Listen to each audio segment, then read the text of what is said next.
Hi, I'm Lucia Solis, a former winemaker turned coffee processing specialist, and I want to talk to you about terroir.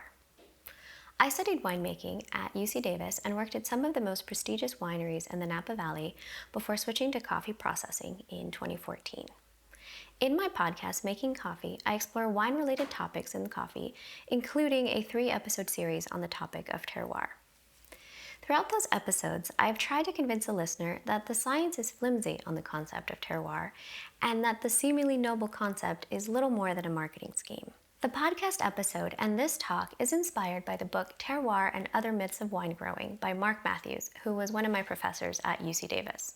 I wanted to talk about this topic because the specialty coffee industry has a habit of borrowing terms and practices from the wine industry with varying degrees of success. One concept that is being readily adopted in specialty coffee is this concept of terroir.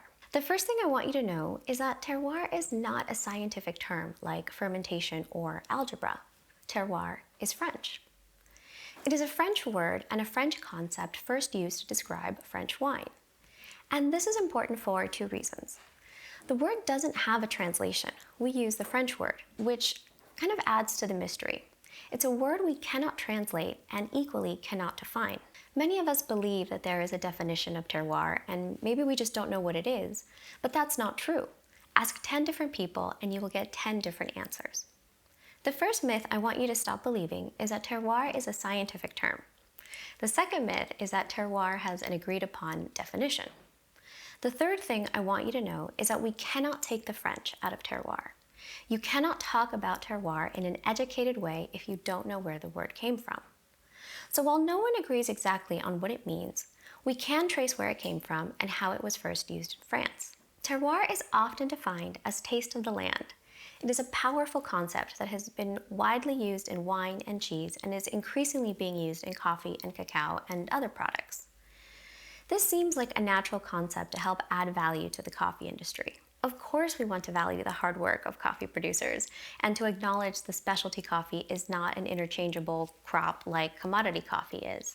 Sometimes it's treated as a scientific discussion about climate and soil, but most often terroir is presented as a mystical, romantic notion, tasting the land, respecting nature, what's not to love? We are so eager to adopt the concept of terroir in coffee, but I believe many overlook or are unaware of its true origins as a marketing term. If we don't examine those origins, I believe the concept could inadvertently hurt coffee producers more than help them. Which, I know, sounds a bit dramatic. Hurt coffee producers? How can respecting the origins of coffee hurt coffee producers? Well, by the end of this video, you will see just how it hurt the French, the very inventors of the concept.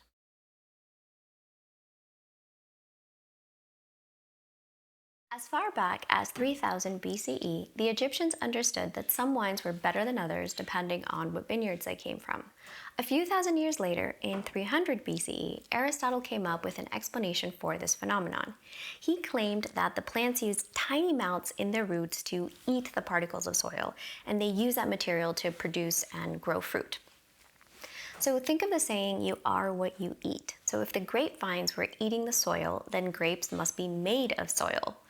So the soil must be the most important element in what the wine tasted like. But this was the beginning of the concept of soil as the reason for why things taste different, because plants were eating it and then growing fruit.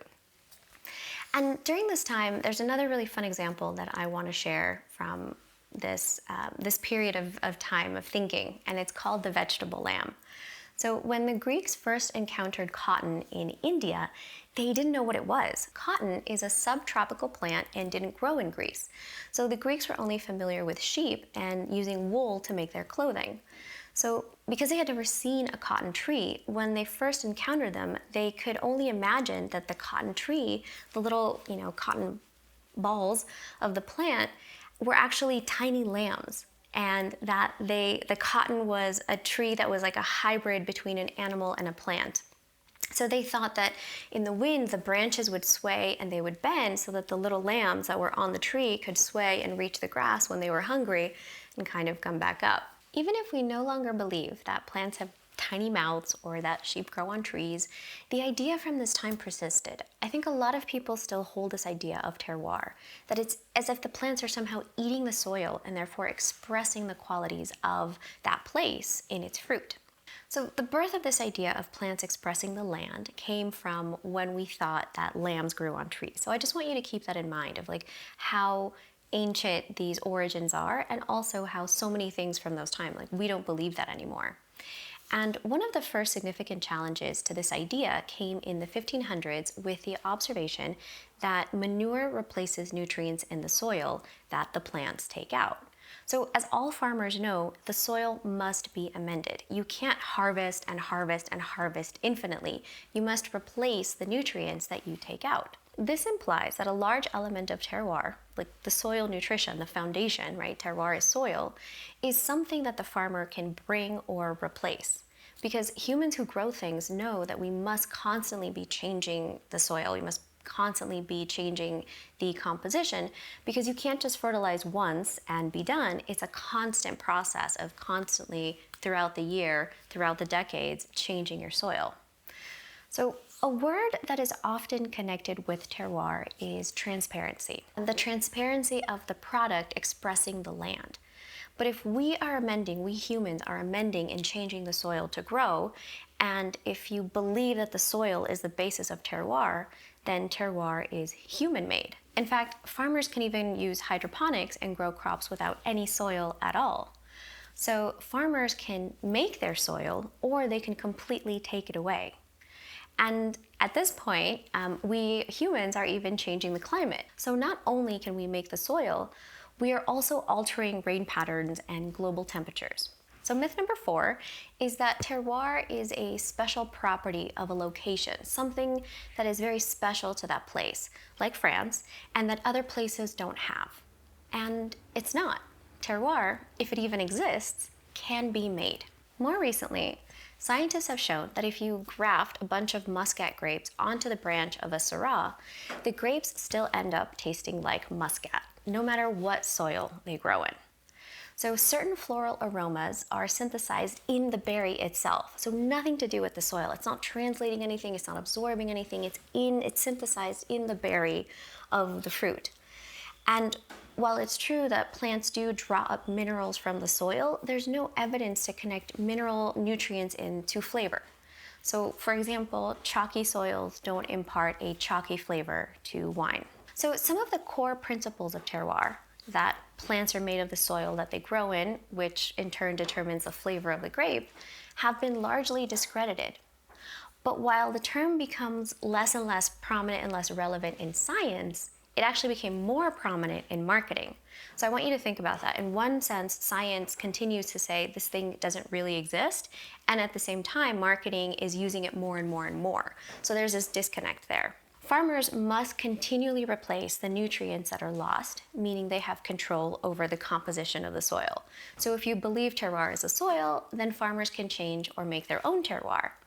But also, plants can grow without soil, so terroir can't exactly be soil. And lastly, some characteristics belong to the plant and not where it is grown and not what soil it's grown in. A muscat will taste like a muscat if it's grown in California or South Africa. So the place where it is grown is not strongly influencing the typical flavor. So soil, maybe not as important as we think, maybe it's not the foundation that we think, but we're actually going to leave soil aside for a moment and talk again about France.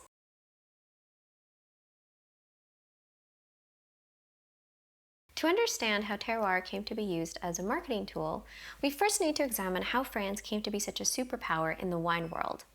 Our story begins in 16th century Medoc, a region just north of Bordeaux.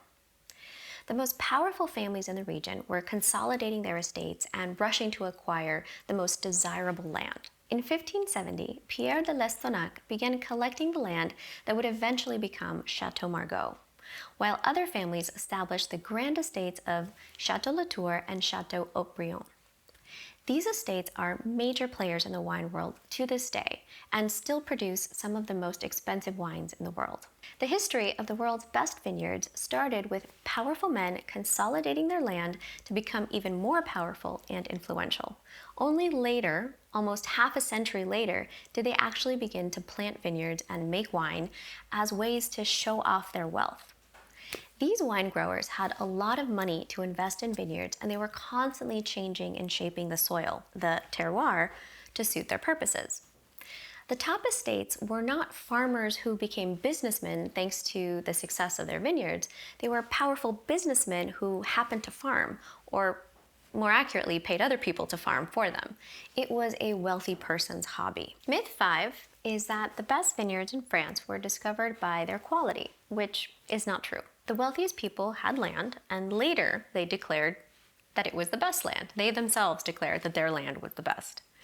So this shift from wine as an agricultural product to a status symbol was established very early on.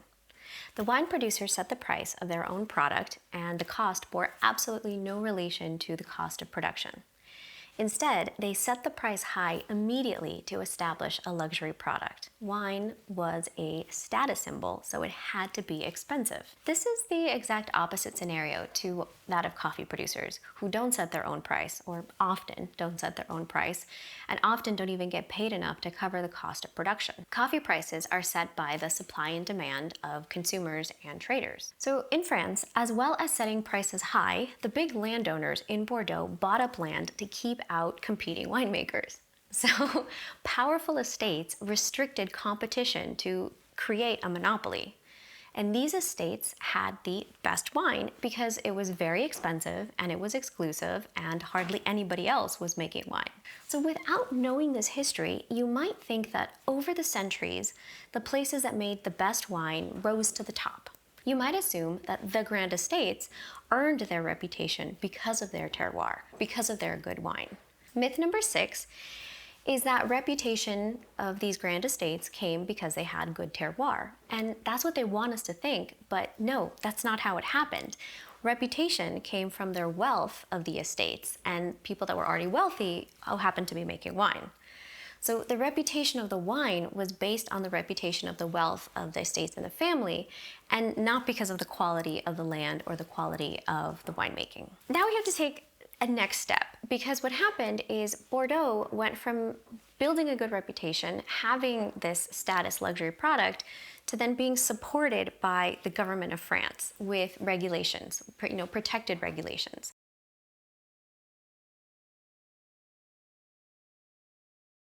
So how did this happen? So this is with the help of Emperor Napoleon. Napoleon was hosting an international exhibition on the Champs-Élysées in Paris. His opportunity to glorify France and show off its products to the world. At the time of this exhibition, there were 58 chateaux in Bordeaux, 58 different wine brands. You can kind of think of it that way. And Napoleon knew that he couldn't just present the public with 58 different wines of equal stature, because that's bad marketing.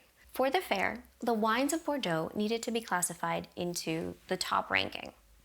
He needed to be able to clearly signal to the public which wines were the most worthy. So Napoleon asked the wine merchants to hurry up and come up with some kind of ranking. So how did the wine merchants decide who got to be first and who was in last place? Was there some epic blind tasting with all of the wines where they competed for the top spot? No, there was no time for that. The fair was about to start. And remember, he asked the wine merchants, the sellers of wine, to give him a top ranking list. He didn't ask the winemakers or the wine drinkers which wines they preferred. Instead of tasting the wines, the wine sellers looked at the price list of their, on their menu and decided that the most expensive ones must be the best ones, and therefore the cheaper ones must be less good. So in 1855, Napoleon formalized the Grand Cru system in Bordeaux, which ranked 58 chateaux into 5 levels in order of status. And only 4 estates were ranked in the top tier, the Premier Cru, the first growths. And can you guess who they are? The top 3 are old friends Chateau Latour, Chateau Haut-Brion, and Chateau Margaux. So the 3 chateaux were the first ones to consolidate their land. They were the wealthiest estates. They were the ones who set their own prices as super, super high. and they set their status themselves. The fourth premier cru was the Rothschild family, which was one of the co-founders of the California winery that I worked at, Opus One. And that completes the first growths. And this system is still in place, completely unchanged today. The 1855 ranking became synonymous with quality. The estates used the justification that some land was better than other land, meaning that it had better terroir, because the wines from those lands were more expensive. But the wine-buying public didn't set those prices. The chateaux set their own price, and the prices reflected how powerful they were and the power of their reputation.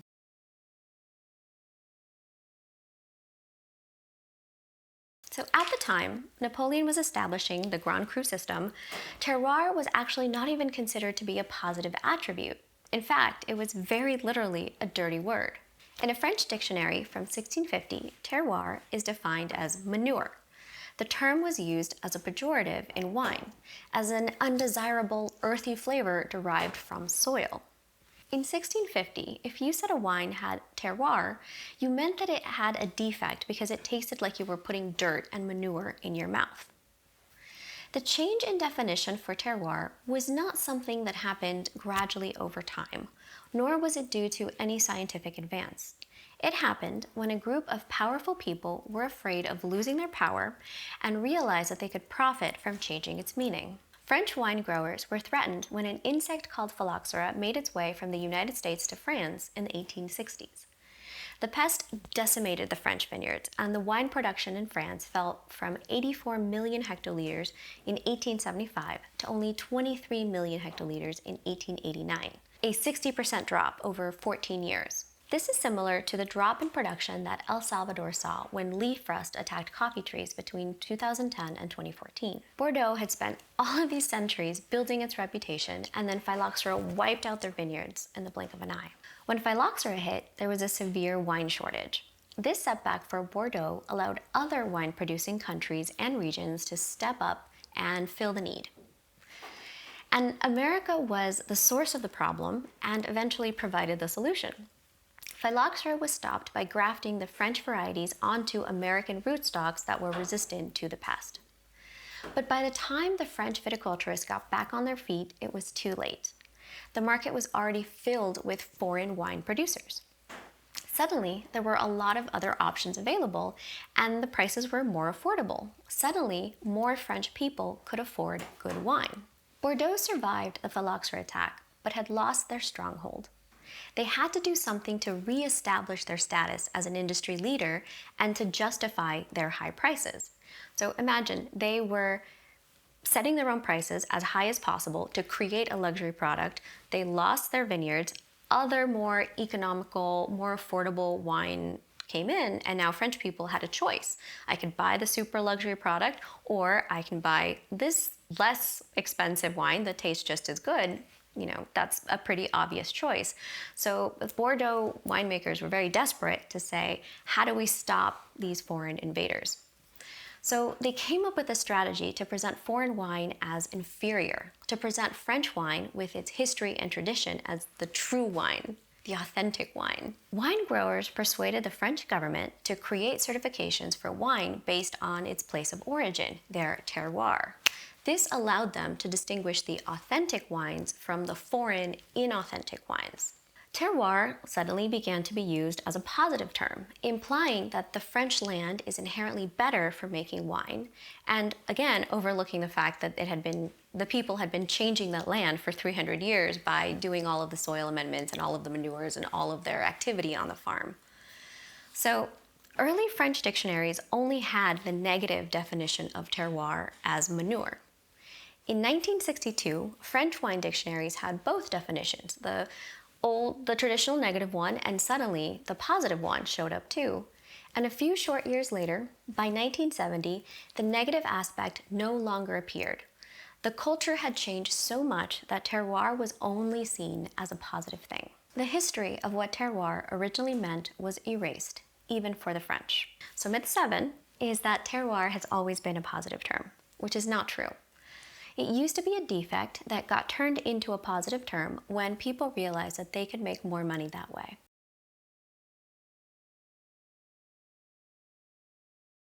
The eventual result of the winemakers' appeal for government protection was the Appellation d'origine contrôlée, the AOC, the Controlled Designation of Origin. This certification is used to protect wines, cheeses, butters, and other agricultural products in France and has spread to other industries, including coffee. The AOC system sounds great in principle. It elevates terroir and protects traditional methods, all things we can feel good about. On the other hand, it protects and keeps power in the hands of the already powerful and ignores the downside of that protection.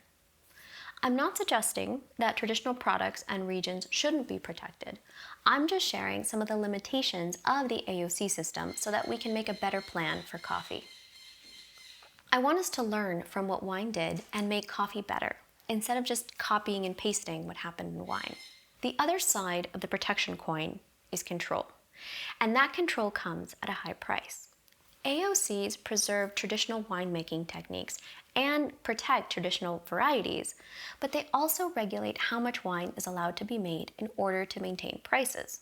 Even if a producer could make more wine, they are only allowed to produce a certain amount under the protected guidelines. We could have so much more good wine, but then good wine wouldn't be exclusive, and there is so much more money to be made if products are scarce and controlled by a small, powerful group. One area that is very active in coffee right now is the development of new varieties. Coffee is an important global crop with shockingly little genetic diversity, which makes it very susceptible to disease and climate change. Under the AOC system, to protect traditional products, you must keep planting the same varieties. Imagine locking a coffee producer into the varieties that are traditional for their area and not allowing experimentation with new and better suited varieties for the sake of preserving tradition. This would handicap producers greatly. In Bordeaux, you can only get 5 varieties: Merlot, Petit Verdot, Malbec, Cabernet Franc, and Cabernet Sauvignon. That's it. No upgrades. They are locked in to those 5 varieties.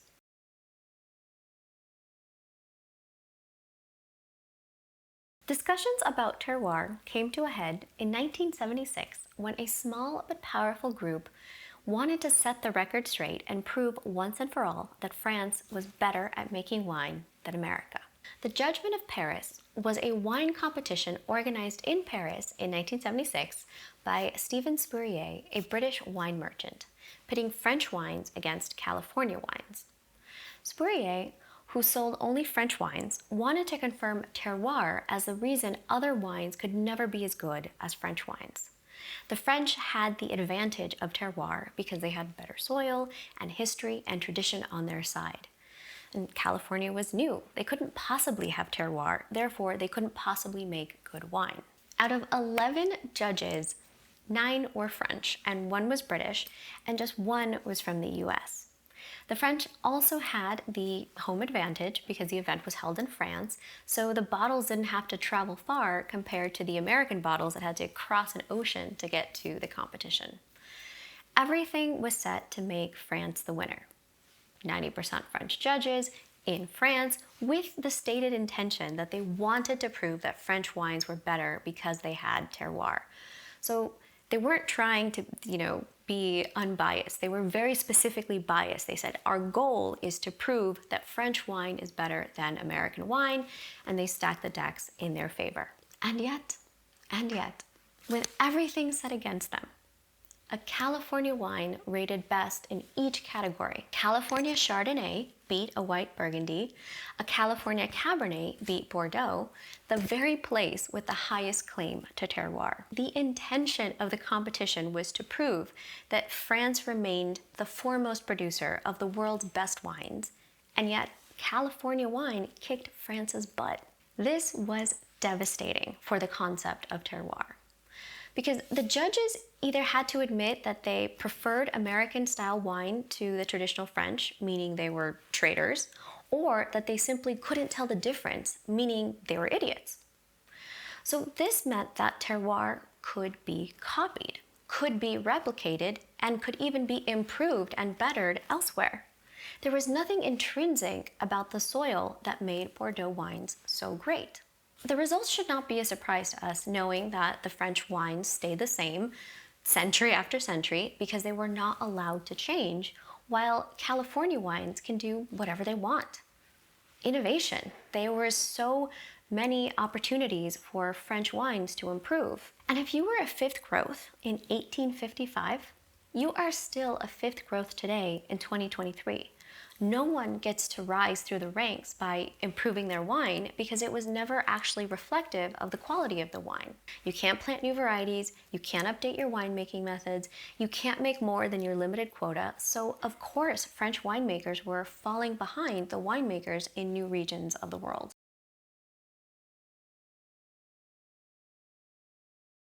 Look at what coffee can learn from this. The goal should not be to adopt the terroir myth like wine has as a way to value the origin, but to take a different lesson, which is that place can often hold quality back. The real insight from the Judgment of Paris is not that California wines were better, it's that professional tasters couldn't tell where the wines came from. Terroir doesn't exist. Similar wines can come from various places, and I don't think this is a bad thing. It doesn't mean that all wines taste the same or that we have to lose diversity. It's a positive thing if more places have access to economic opportunities. We know that coffee is native to Ethiopia, and yet today it's grown in over 70 countries. How can we even regulate or talk about the terroir of coffee when if it weren't for people, it wouldn't even be growing in 67 of those 70 countries? The dangerous part of the terroir myth is that you are powerless if you are not blessed with the good soil. The ones who benefit from this thinking are the ones who are already privileged. Talking about the transparency of terroir in both coffee and wine erases the painstaking labor of those people who transform and elevate simple agricultural products into something more. We think it's a story of land and climate and soil, but it's really about power, prestige, and politics. Thanks for spending this time with me. I know it's a densely packed video, but remember this is condensed from 3+ hours of podcasts, which is already a condensation of many books and research. So it's a vast and interesting topic, and I just hope that some of these this bit of information helped you get more curious and more interested in other aspects of the topic of terroir, including its history and where it came from and why we use it and how it can be useful, instead of just taking for granted that it's a positive thing that can help everybody and that it's something that coffee should immediately adopt without a little bit more reflection. So thanks again for joining me, and see you next time.